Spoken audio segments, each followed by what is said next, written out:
Olá pessoal, tudo bem com vocês? Eu sou o professor Emerson e estou aqui para trabalhar literatura com vocês. Será que vocês gostam de literatura? Literatura é apaixonante. A nossa história é feita de muitas outras histórias e eu estou curioso para saber de quais histórias a vida de vocês é feita. Então vamos iniciar a nossa aula? Olha só, vamos assistir a um depoimento sobre histórias que marcam a nossa vida. Nós trouxemos para vocês um vídeo de um depoimento de um professor para nos contar aí uma história que marcou a sua vida. Vamos assistir ao vídeo? Olá, estudantes, tudo bem? Eu espero que sim. Eu sou o professor Juliano, professor de arte, geografia, história. Eu trabalho com vocês aí há um tempinho, não é mesmo? Hoje eu estou aqui para fazer algo diferente. Nós vamos falar sobre leitura. E me pediram para falar sobre uma leitura que tenha me chamado a atenção. Eu escolhi esse livro aqui. Ele se chama As Alegrias da Maternidade. A autora desse livro é Buti Emecheta. É um nome diferente. A autora não é brasileira. E ela narra a história de uma personagem que vive na Nigéria, um país tão distante de nós, que fica lá no continente africano. Essa personagem principal dessa história aqui é Nyum Ego. É uma personagem que tem uma trajetória incrível. Ela vive numa realidade muito diferente da nossa, como eu disse. Então, as mulheres da tribo onde Nyum Ego nasceu, elas têm uma função muito específica dentro daquele grupo, daquela sociedade, que é casar e ter filhos. Elas não precisam estudar, elas não deveriam trabalhar, mas têm que trabalhar, e isso dentro daquela sociedade, lógico. E chama a atenção justamente porque a Nyum Ego, a personagem da história, ela constantemente é levada a pensar sobre o papel, a função da mulher dentro do seu grupo. E então todos esses questionamentos nos fazem refletir como leitor sobre as diversas realidades onde a mulher é envolvida dentro da realidade de toda a sociedade, de todo o mundo. E então essa leitura me acrescentou muito, eu a indico. Viram só que bacana o livro que o professor Juliano trouxe? Ele trouxe aí um livro falando até de outras regiões que não essa região aqui do nosso Brasil. Muito bacana essa literatura que o professor Juliano trouxe, e fica a dica para vocês. Caso vocês gostem de fazer a leitura, procurem esse livro que o professor indicou para vocês. E nós vamos continuar perguntando: e a sua história? Do que ela é feita? O que você faz? Como você se construiu? A sua história é feita do quê? Vamos pensar um pouquinho? Refletir sobre essa questão? Vou dar um tempinho para vocês pensarem, refletirem, e a gente continua já.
Então, refletiram? É bacana a gente pensar no que a nossa vida é feita, quais foram as histórias que nos construíram, porque a gente vai mudando de acordo com as histórias que a gente conhece. Então, desde lá da infância, vocês vêm ouvindo histórias, lendo histórias, e tudo isso faz vocês serem quem vocês são hoje. E por falar em histórias, eu trouxe para vocês uma imagem. Vou pedir para que vocês observem essa imagem. Você a conhece? Já viu essa imagem em algum lugar? É uma imagem bem famosa. Sabe quem é o artista? Já pensou sobre isso? Quem pode ser esse artista, essa imagem? O que será que essa imagem nos traz? Que ideia ali? Porque nós temos o quê? Nós temos uma personagem em preto e branco e depois nós temos um balão, mas o balão é colorido. Por que será? O que será que está acontecendo? Então, tudo isso para a gente já ir esquentando a nossa mente, para a gente realmente mergulhar na literatura, que é o que nós vamos trabalhar daqui a pouco. Olha só, que sentimentos essa imagem traz para vocês? O que vocês imaginam? Pense, olhem bem essa imagem e pense. O que vocês imaginam? Vocês imaginam que ela está soltando o balão, por escolha dela? Ela simplesmente está soltando este balão?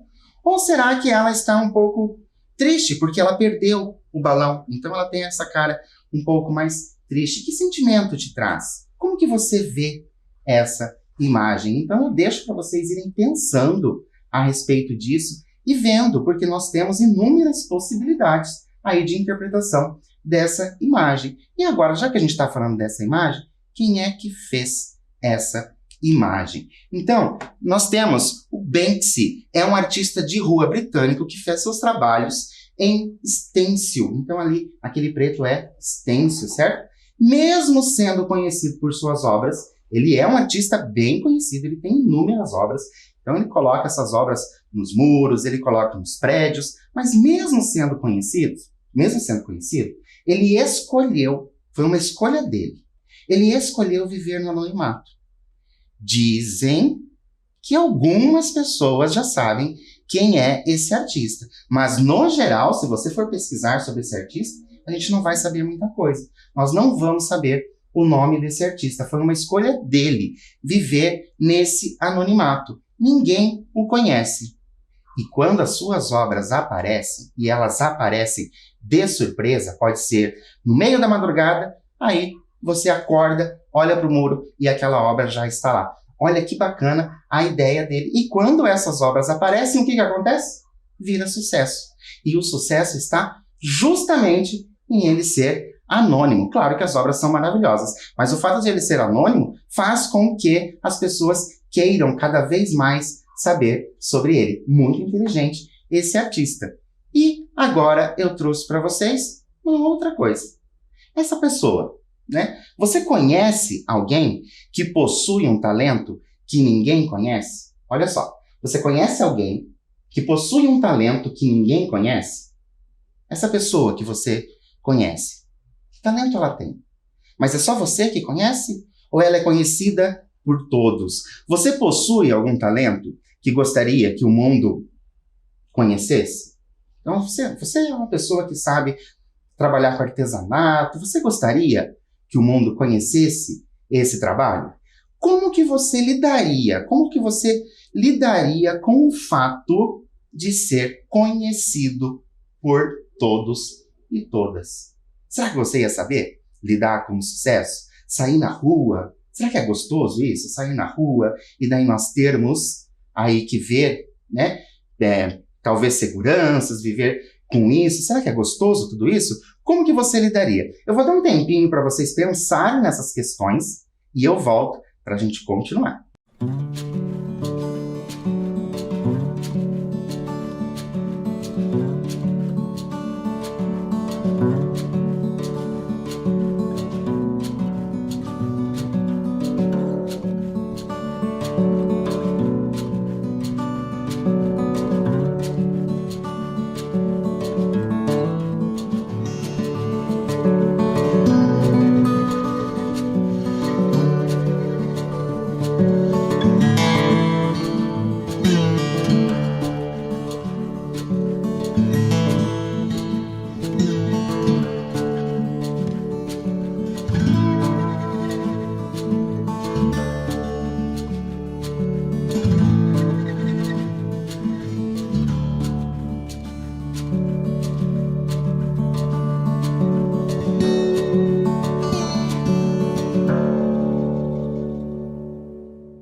Então, você pensou a esse respeito de ser conhecido por todos? Descobriu o seu talento, que talvez você gostaria que as pessoas também conhecessem?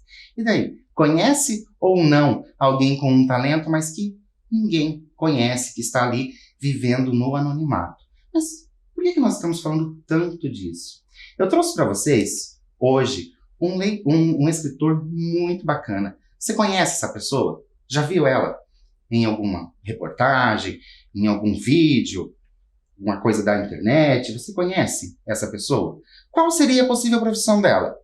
Ele escreve, ok? Ele escreve. Mas qual seria a possível profissão mesmo? Não somente o de escritor, mas qual seria a profissão? Olhe bem para a cara dele. Como que você acha? O que você imagina que ele possa fazer? Qual seria a profissão dele? Já conseguiu pensar em alguma coisa? Já veio na sua mente alguma ideia de profissão? Olha só o que eu trouxe para vocês. Nosso autor de hoje é o Luiz Fernando Veríssimo. Luiz Fernando Veríssimo. Não só é conhecido, como também é filho de gente famosa. Olha só que bacana, ele é famoso e também é filho de gente famosa. Mas filho de quem, professor? Olha lá, Veríssimo é filho do autor brasileiro Érico Veríssimo, um autor muito estudado dentro da literatura brasileira, chamado Érico Veríssimo. Luiz é jornalista. Você pensou que ele era jornalista? Qual foi a profissão que você pensou? E nós temos aqui que Luiz, ele é jornalista, escritor e cronista brasileiro. Suas crônicas carregam um tom humorístico, então tem esse tom humorístico nas crônicas dele, e também nos faz refletir. Refletir sobre o quê? Sobre o dia a dia de nossas vidas. Olha o que eu trouxe para vocês. Alguns livros do Érico Veríssimo. Olha só. A Mesa Voadora é um livro de crônicas. Eu tenho Comédias da Vida Privada, que inclusive já foi até programa de TV, algumas histórias. E tenho também outros livros dele, tudo sobre crônicas, que faz com que a gente reflita sobre a nossa vida. E é tão gostoso a gente fazer uma leitura e depois que você fez a leitura, você ficar refletindo, você perceber que aquilo que você leu está trazendo alguma coisa para você, um pensamento. Você vai refletindo a respeito de alguma coisa que você leu. Então isso é a literatura. Isso é gostoso de nós fazermos. Então, trouxe as obras do autor para vocês conhecerem. Nós temos essas obras que eu trouxe. E claro que se vocês forem pesquisar, vocês vão encontrar muitas outras obras, mas eu indico para vocês o Comédias da Vida Privada, que é um livro excelente, histórias muito engraçadas, com bastante tom de humor, e muitas vezes nessas histórias a gente se pega ali percebendo que a gente faz muitas coisas. Já que nós estamos falando de literatura, vamos ler um pouquinho? Nós vamos ler o texto, uma crônica do Luiz Fernando Veríssimo, chamado Anônimos. Por isso que nós estamos falando tanto de Anônimos. Vou pedir para que vocês acompanhem a minha leitura pela tela, ok? Então vão acompanhando a leitura para vocês perceberem a pontuação, a entonação e como a leitura vai se desenrolando. Então, vamos começar? Todas as histórias são iguais. O que varia é a maneira de ouvi-las. No grupo comentava-se a semelhança entre os mitos e os contos de fada. Na história de Branca de Neve, por exemplo, a rainha má consulta o seu espelho e pergunta se existe no reino alguém mais bonito do que ela. Os espelhos de castelo, nos contos de fada, são um pouco como certa imprensa brasileira, muitas vezes dividida entre as necessidades de bajular o poder e de refletir a realidade. O espelho tentou mudar de assunto, elogiou o penteado da rainha, o seu vestido, a sua política econômica, mas a rainha insistiu. Eu tenho certeza que vocês conhecem essa história, né, de quem está falando. Agora, por que você acha que o espelho tentou mudar de assunto? Lembra que o espelho tentou mudar de assunto quando a rainha fez essa pergunta? O que o impedira de responder à rainha? Por que ele tentou mudar de assunto e o que impedia ele de responder? Vou dar um tempinho para vocês pensarem nessa questão e eu volto para a gente continuar a nossa história.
E então, conseguiram pensar a esse respeito? Será que você conseguiu chegar a uma conclusão do porquê isso aconteceu, porque ele não queria? Olha como a próxima reflexão vai ajudar você a chegar à conclusão. Você já deixou de dizer a verdade a alguém por medo ou receio de que a pessoa ficasse magoada? Já aconteceu isso na sua vida?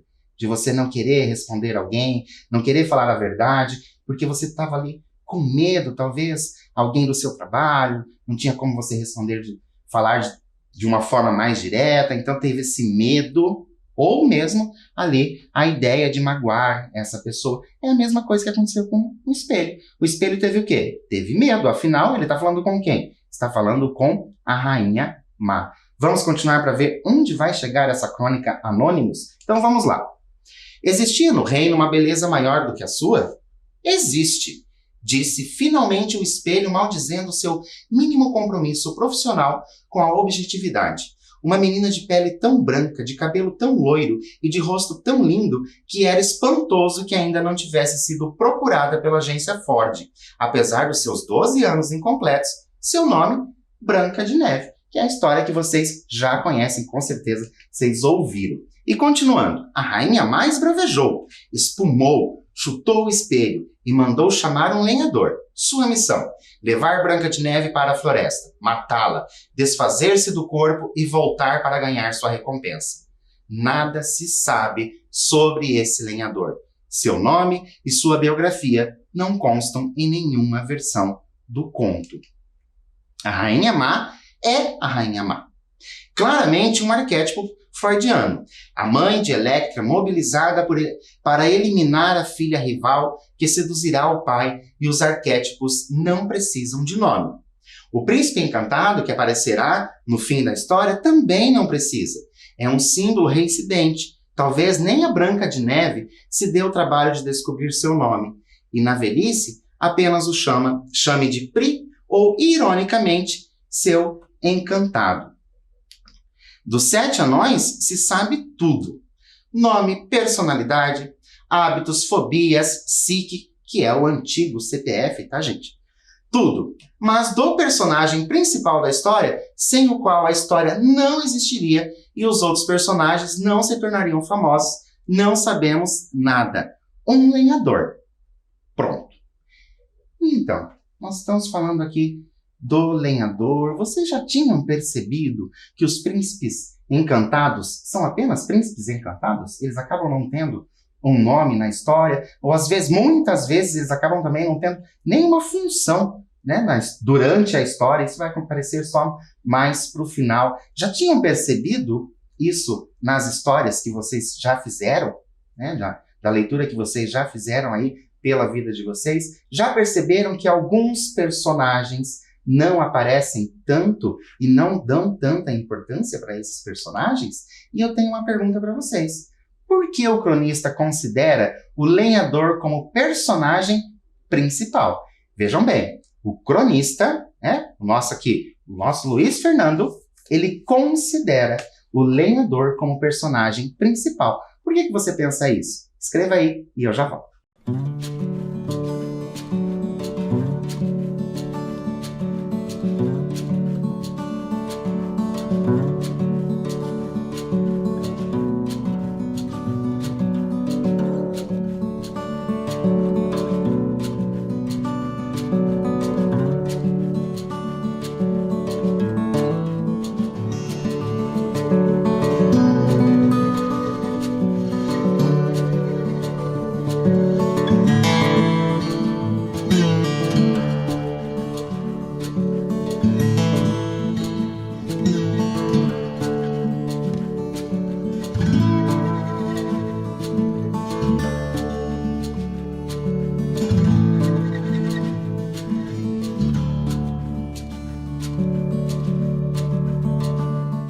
Então, conseguiram pensar do porquê o nosso cronista trata o lenhador como personagem principal? Claro, porque ele diz o quê? Que a história não aconteceria, né? Não aconteceria a história se não fosse o lenhador. Sabe aquela velha história de talvez você assistindo a um filme e você pensa, por que fulano não fez isso? Mas se fizesse aquilo, a história acabaria. Então, é essa a ideia. Então, o cronista ali, ele traz essa ideia do lenhador ser o personagem principal, porque é ele que vai criar todo o enredo da história depois desse conto de fadas que vocês já conhecem. Mas vamos continuar a leitura. Toda a história depende da compaixão do lenhador, que deixou Branca de Neve fugir e levou um coração de passarinho para trocar pela recompensa da Rainha Má. O lenhador não é símbolo de nada, salvo talvez da importância do fortuito em qualquer história, mesmo as mais pré-ordenadas. Ele só entra na trama para fazer uma escolha, mas toda a narrativa fica em suspenso, até que ele faça a escolha certa, pois se fizer a errada, não tem história. Ele só entra na trama para fazer uma escolha, mas toda a narrativa fica em suspenso, até que ele faça a escolha certa, pois se fizer a errada, não tem história. Por isso, é desprezado como qualquer intruso e nem aparece nos créditos. Olha só, a importância que o nosso cronista dá para quem? Para o lenhador. Que se não fosse ele, nada teria acontecido. A escolha dele tornou ali a história da Branca de Neve tão interessante. Laio ouve do seu oráculo que seu filho recém-nascido um dia o matará e manda chamar um pastor. É o lenhador, numa caracterização anterior. O pastor é incumbido de levar o pequeno Édipo para as montanhas e eliminá-lo. Mais uma vez, um universo inteiro fica parado enquanto um coadjuvante decide o que fazer. Perceberam? Alguém tá lá querendo matar e é levado. Se o pastor matar Édipo, a psicanálise como nós a conhecemos nunca existirá, com previsíveis efeitos, inclusive financeiros, em tantas vidas. Se não matar Édipo, crescerá com pais adotivos que abandonará quando ouvir de um oráculo. Os oráculos são símbolos dos chatos que sempre contam o fim da história. Que matará seu pai, casará com sua mãe e será pai do seu irmão e seu próprio enteado. Você já ouviu falar uma coisa chamada complexo de Édipo? Isso tem bastante na psicanálise. A psicanálise fala bastante dessa questão do complexo de Édipo. Você já ouviu falar desse complexo de Édipo? Então, desse amor ali que o filho acaba tendo pela mãe? Então, esse é o complexo de Édipo. E continuando, enfim, aquela confusão. É uma confusão. Aquilo que ele conta ali do Édipo vira uma confusão. Matar pai, viver o Édipo, gostar da mãe, ser irmão, enteado, tudo na mesma pessoa. Então, enfim, nós temos aquela confusão. O pastor poupa Édipo, que matará Laio por acaso e casará com Jocasta, sua viúva, sem saber que é sua mãe. E dá início ao mito, ao complexo e a 5.000 anos de culpa. O pastor podia se chamar Ademir. Nunca ficamos sabendo.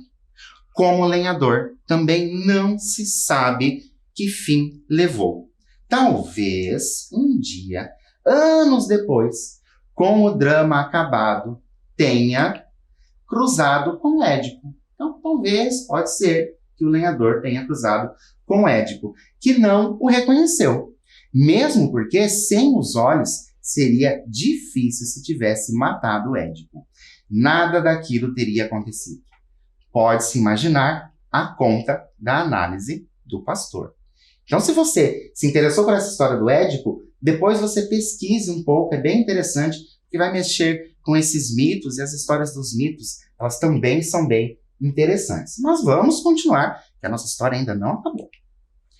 Todos no grupo concordaram que as histórias reincidentes mostram como são os figurantes anônimos que fazem a história, ou como, no fim, é a boa consciência que move o mundo. Mas uma pessoa discordou e disse que tudo aquilo só provava o que ela sempre dizia, que o maior problema da humanidade em todos os tempos era a dificuldade em conseguir empregados de confiança que fizessem o que lhe pediam. Então, nós temos aqui o final da nossa história, do Luiz Fernando Veríssimo, agora com uma caricatura, né, bem conhecida do Fernando Veríssimo, trazendo essa história, essa crônica. Vejam como ele mexe com a cabeça da gente. A gente entende uma história de uma forma, né? Eu conhecia aquela história da Branca de Neve de uma forma, mas agora ele já me deu uma outra opinião, uma outra forma de enxergar essa história e também de nos enxergarmos como coadjuvantes. O humor, ironia e sarcasmo são características do gênero crônica. A partir desse texto que nós lemos, e de nossa conversa, conforme a gente foi lendo, a gente foi conversando, podemos identificar uma ironia no fato de, letra A, os lenhadores não serem reconhecidos nas histórias. Letra B, existir semelhança entre os mitos e os contos de fadas. Letra C, na dificuldade de se encontrar bons funcionários. Ou a letra D, a rainha ser má. Então, que letra que você acha que é? Letra A, letra B, letra C ou letra D? Qual será a letra? Deu tempo para você pensar ali? É uma pergunta fácil. Dá para você identificar uma ironia, um sarcasmo? Nós temos ali na letra C, lá no finalzinho do texto, na dificuldade de se encontrar bons funcionários. E por falar em funcionários, por falar em coadjuvantes, em tudo isso, trouxe para vocês uma imagem.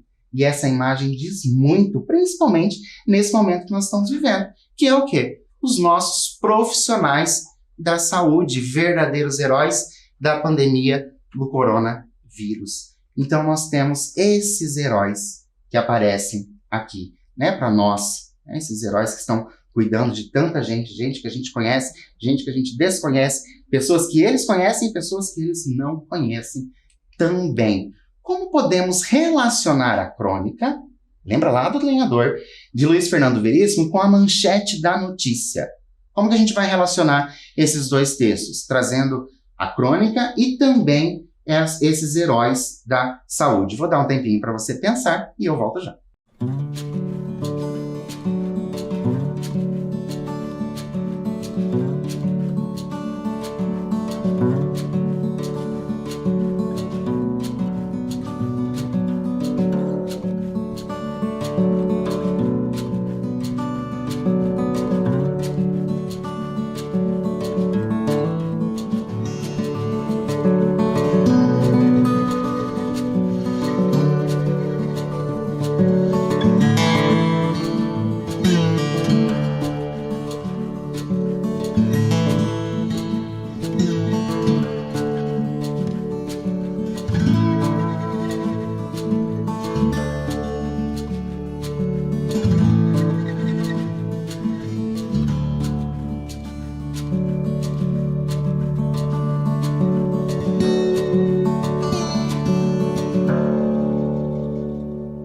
Então, conseguiram refletir a esse respeito? Como que nós podemos relacionar a crônica que nós fizemos a leitura, que falava lá do lenhador, da importância do lenhador na história, mas que acaba não trazendo ali grandes fatos a respeito desse lenhador, que você acaba nem conhecendo mesmo esse lenhador que fez o quê? Deu todo o enredo para a história. E como que a gente consegue relacionar esse texto com os nossos profissionais da saúde?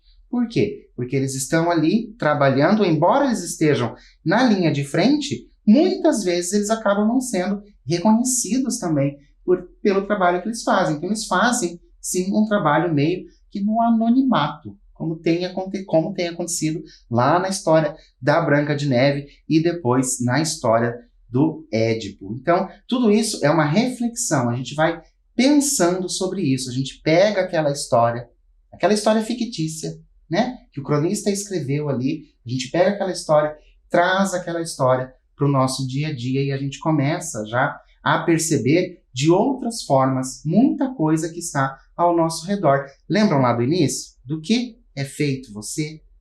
Você é feito de qual história? Então as histórias que você vai ouvindo vão formando a nossa pessoa, a nossa personalidade. E, né, falando tanto de histórias, você já se perguntou como funciona o processo da escrita? Sabe que é fácil, né? Nós tivemos ali o cronista escreveu, né? Fizemos a leitura, conhecemos o texto dele, mas será que foi fácil chegar nesse processo da escrita? Vamos ver e ouvir o depoimento de um escritor? Então, convido vocês para a gente assistir a esse depoimento do nosso escritor, um escritor curitibano, ok? Olá a todos e a todas, eu sou Gustavo Vasques, sou um escritor. Em 2019, 3 crônicas minhas foram publicadas nessa obra, Cotidiano Leitor, né? Antes disso eu já havia escrito alguns livros infantis, livros para adultos, e sou mestre em literatura, estou fazendo agora o doutorado, né? E hoje eu gostaria de falar com vocês um pouco sobre crônicas, sobre o que é escrever crônicas, também um pouquinho sobre a história do estilo, tá? Dessa forma literária. Vocês sabem, podem imaginar que houve uma época muito remota em que não havia celulares, não havia computadores, tá? E mesmo assim as pessoas de alguma forma sobreviviam, por incrível que pareça, tá? Então, no final do século XIX, início do século XX, bem início da República, tá? Final da monarquia, havia o jornal como o meio principal dos autores conseguirem divulgar suas obras, tá? Então, publicar um livro era algo muito raro. As pessoas precisavam enviar para Portugal, geralmente, suas obras para serem impressas lá e depois voltarem para o Brasil para serem vendidas. Mas havia muitos jornais, crescia cada vez mais o número de jornais diários, de revistas, e era nelas que muitos autores conseguiam escrever tanto suas obras ficcionais, que às vezes eles lançavam em capítulos, e depois eles uniam num livro só, quanto suas crônicas, tá? E o que é a crônica? Resumindo, tá? Eu diria que a crônica é um meio termo entre uma notícia jornalística e uma ficção. Então é o autor dando seu ponto de vista, sua opinião sobre algum evento que ele vivenciou, sobre alguma coisa que está acontecendo. Sempre muito importante essa questão da visão do autor, pelo menos quando no início das crônicas, do estilo, assim. Então a pessoa está andando em Curitiba e ela pode fazer uma crônica que se inicia assim: eu estava andando nas ruas e vi tal situação, eu vi uma senhora sendo assaltada, ou eu vi um carro batendo num poste, e daí ele discorre suas opiniões sobre o incidente. Vendo essas crônicas mais antigas, tinha misturado também questões policiais, questões políticas, mas o importante era ser a visão do autor sobre aquele problema, né? Ao mesmo tempo, não tinha nada tão assim rígido, a ponto de você também não poder fazer numa crônica algo ficcional, ou inventar uma história. Não havia ninguém para provar se aquilo era verdade ou mentira, né?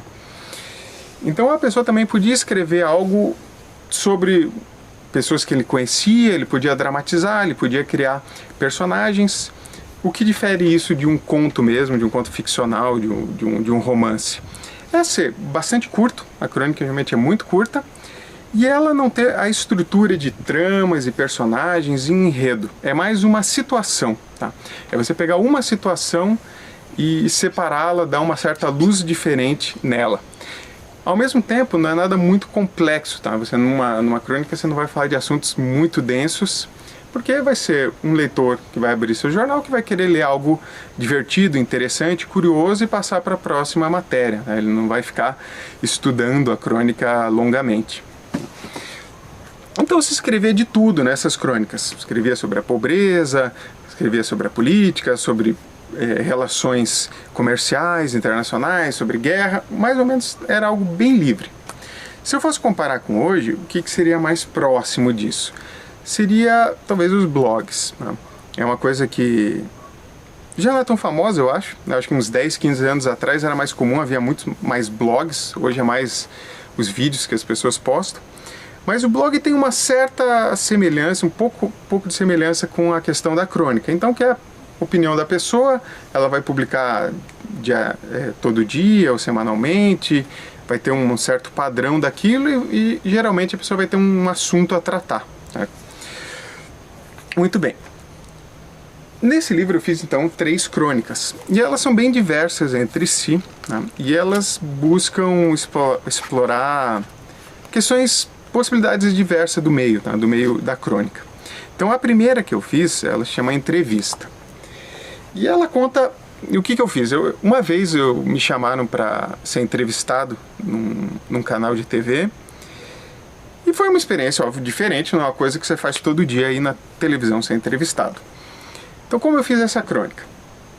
Eu peguei esse dia que eu vivi e comecei a enriquecê-lo com coisas que eu tinha vivido ou em outro dia, ou coisas diversas, para tornar isso uma história curiosa. Uma pessoa que lê, ela provavelmente vai desconfiar que eu inventei muita coisa, ou talvez não. Tá? Mas o importante foi que eu consegui transmitir o que é você ser uma pessoa entrevistada na TV, tá? Mas de um jeito bem casual, bem pessoal, tá? Então eu conto algumas cenas engraçadas, algumas coisas que eu esperava que saíram diferente. Vocês podem imaginar que antes da gente aparecer na televisão, para quem nunca apareceu na televisão, sempre parece algo muito grande, algo muito organizado, glamuroso. E quando você aparece na televisão, o que eu já fiz algumas vezes, você vê que na verdade é algo muito banal, algo muito trivial, sem graça. Você fica numa salinha esperando, aí te chamam. Os estúdios geralmente são bem pequenos.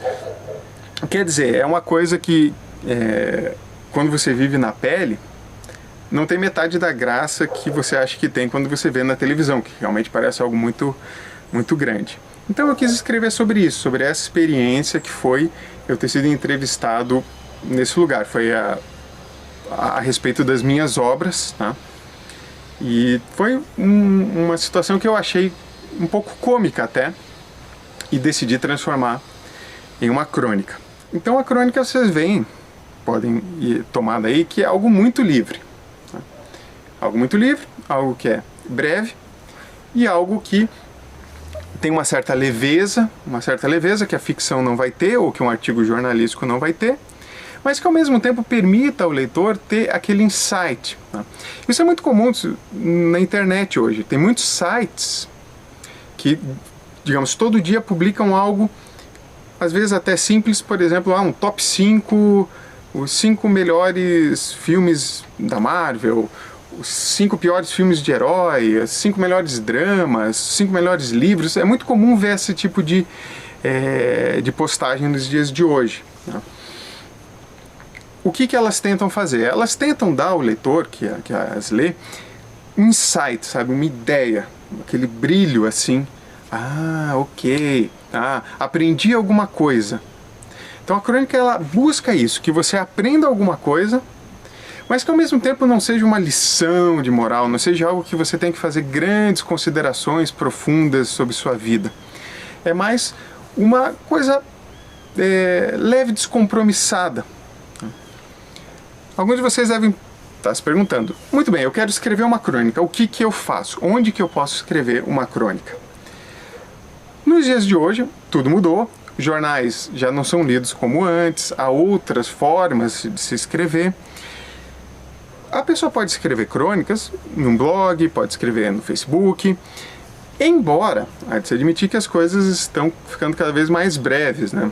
Ninguém vai escrever 3, 4 páginas de texto num blog, no Instagram. A gente está ficando cada vez mais curta essas informações diárias. Tá? O cronista em si, ele vai ter que gastar mais tempo, vai ter que despender mais energia do que um blogueiro usual. Ele vai ter que escrever com uma certa dedicação, textos um pouco melhores, com uma qualidade um pouco melhor do que de um blog. Tá? Publicar, esse é outro problema. A crônica em si, ela vende mal hoje. Tá? Ninguém mais compra crônicas como compravam antes. 20, 30, 40 anos atrás, era muito comum o autor passar o ano escrevendo crônicas no jornal, chegava no final do ano e lançava aquilo em um livro. Tá? Tem muitos autores que fizeram isso. Hoje já não é algo que vai vender, não é algo que vai ter uma saída muito grande. Tá? O que não quer dizer que você não pode ser lido, não pode receber comentários, opiniões dos outros. Tá? O ideal é só que você tenha um padrão, você tenha, digamos, um site que fale dos mesmos temas, ou que fale de você, e que mantenha isso com uma certa constância, né? Essas crônicas que eu escrevi, eu tenho outras, mas não é algo que eu escrevo todo dia ou toda semana, certo? Eram algumas crônicas que eu tinha nos meus arquivos, eram as melhores que eu tinha, e elas foram publicadas nessa coletânea, né? Então também pode ser feito assim, você tem muitas crônicas, você vai escrevendo, de vez em quando surge alguma possibilidade de publicá-las, né? Surge algum livro que busca crônicas, geralmente tem um ou outro edital aí de um livro que quer uma ou outra crônica, e aí você escolhe as suas melhores e publica nesse lugar, né? É bem diferente de, por exemplo, quando eu publico livros infantis, tá? Porque livros infantis eu publico já imaginando para quem eu vou vendê-los. Eu publico o livro e vou nas escolas, eu tenho livrarias que vendem meu livro, e aí eu obviamente consigo até mais dinheiro do que escrevendo crônicas. Então, nesse aspecto, né, tem que levar em consideração essas diferenças, tá? Então, para aqueles que querem escrever, que desejam ser escritores ou tentar fazer um teste, vejam que a crônica não é que nem escrever um livro que você vai vender um pouco ou bastante, tá? Ao mesmo tempo, sempre tem esses eventos, a biblioteca às vezes lança alguma coisa, uma coletânea de crônicas, tá? Que vocês podem ficar atentos para ver e mandar as crônicas de vocês. Então, acho que é isso que eu tenho a dizer, tá? Espero que vocês leiam essas minhas crônicas, curtam elas, espero que gostem, né? E se caso vocês queiram escrever, tenham esse desejo, essa vontade, mandem bala, façam aí o que vocês gostarem, sempre procurem meios, tá? Sejam editais, sejam sites que aceitam obras das outras pessoas, tá? Façam propaganda e vão em frente nisso aí. Então, gostaram do nosso autor? Gostaram de saber como funciona esse processo da escrita? Viram que não é muito fácil, porque não é somente você escrever. Olha só, pense, a gente escreve bastante, a gente escreve na escola, às vezes a gente escreve em casa, às vezes você tem um diário, você gosta de escrever nesse diário, mas para chegar aqui, né, nesse livro, seja o livro físico, ou seja o livro, aquele em e-book, aquele que você tem acesso pela internet, existe todo um processo para isso acontecer. E muitas vezes, infelizmente, nós temos excelentes escritores que estão no anonimato. Escritores que não são reconhecidos. Por quê? Porque às vezes a pessoa já traz o seu nome, já é famoso, então ela vai e escreve um livro, aquele livro acaba sendo, obviamente, famoso, tem grandes vendas, mas nós temos também muitos escritores que têm grandes talentos, que está o quê? Que fica ali por trás, escrevendo seus textos, colocando seus textos no jornal, até conseguir publicar um livro. E esse nosso escritor que nós vimos, Gustavo, ele fez o quê? Ele conseguiu publicar ali numa coletânea de crônicas. Então eu convido vocês a conhecerem as crônicas que esse autor escreveu, porque são crônicas maravilhosas, são crônicas que fazem com que você pense ali como que você agiria em determinada situação, e como ele mesmo diz, é uma coisa simples, uma coisa do cotidiano. Então, eu espero que vocês conheçam essas obras todas e muitas outras obras, e vocês se apaixonem pelas crônicas, porque as crônicas são maravilhosas. Espero que vocês tenham gostado da aula, espero que você pensou bastante sobre aquilo que nós lemos e fez com que você refletisse a respeito da vida. Por hoje, eu fico por aqui, mas espero vocês no nosso próximo encontro.